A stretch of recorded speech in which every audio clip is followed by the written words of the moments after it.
this is Joseph Botelho from the Botelho Law Group in our video series on what to do right after an automobile accident or a personal injury slip and fall on the property of another.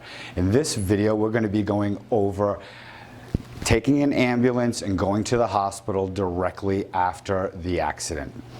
It is critically important, unless you're 100% sure that you are not injured, you must go to the hospital via ambulance.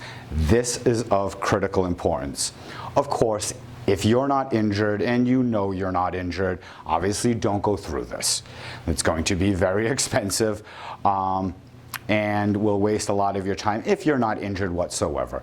Every time you get into an accident, it is not like you hit the lottery. So if you're not injured at all, you don't feel anything, you don't have to bother. But the vast majority of people in an accident are injured and are actually much more injured than they realize. If you watched our previous video and we discussed the effects of adrenaline and shock on the body, you can be more injured than you realize. But the important thing is take an ambulance. Do not wait for your car to be picked up and then getting everything together and then later on going to the hospital or possibly waiting a day or two to see your primary care physician. You need to leave the accident site or the site of the slip and fall directly and then take an ambulance from there, because you do not know how hurt you really are. Another critical thing is this begins the timeline for the medicals that will be the basis of your personal injury lawsuit. Most people do not realize how critical this is, but the timeline is actually very important.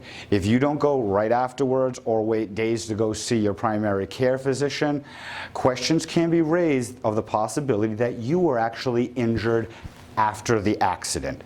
So taking an ambulance, you will have the report from the ambulance and then you'll have the report from the hospital.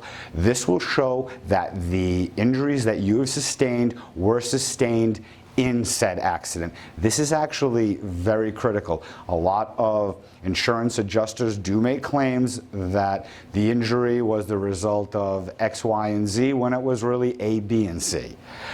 You need to preserve the evidence, and the evidence is yourself. Your injuries are the evidence that your attorney will use to be able to litigate your case the best, to get you the best possible financial remedy in a form of a settlement or a judgment in a trial.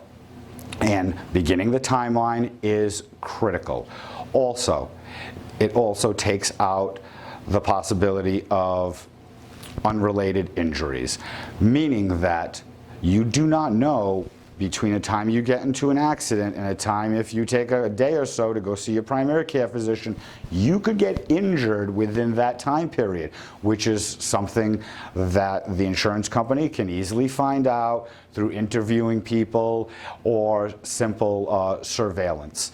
So the idea of not taking precautions and not having your medicals categorized at the right time to let your personal injury attorney and the insurance adjuster know that the injuries that you're complaining of are actually injuries sustained in the accident, which we all know because from the accident you took an ambulance and you went straight to the hospital. So right there, those injuries belong to that accident.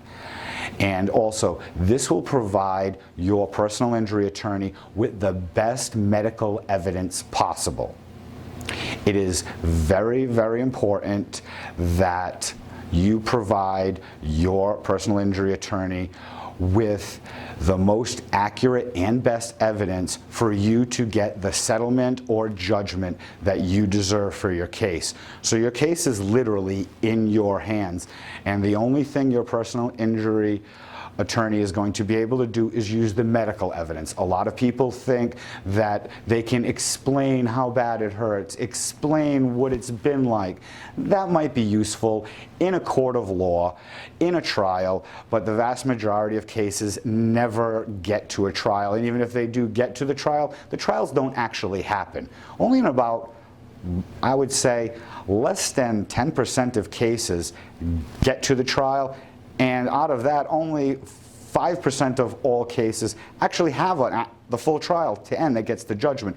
Vast majority of the time, everything's settled before you have a trial. So most likely, you're never going to get to tell your story, and your story is not that of a medical expert.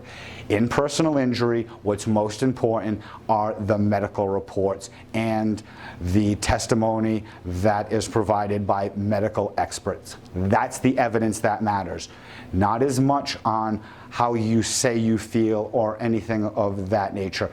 Those are very minor when you're attempting to settle a case out of court. They're almost non-existent.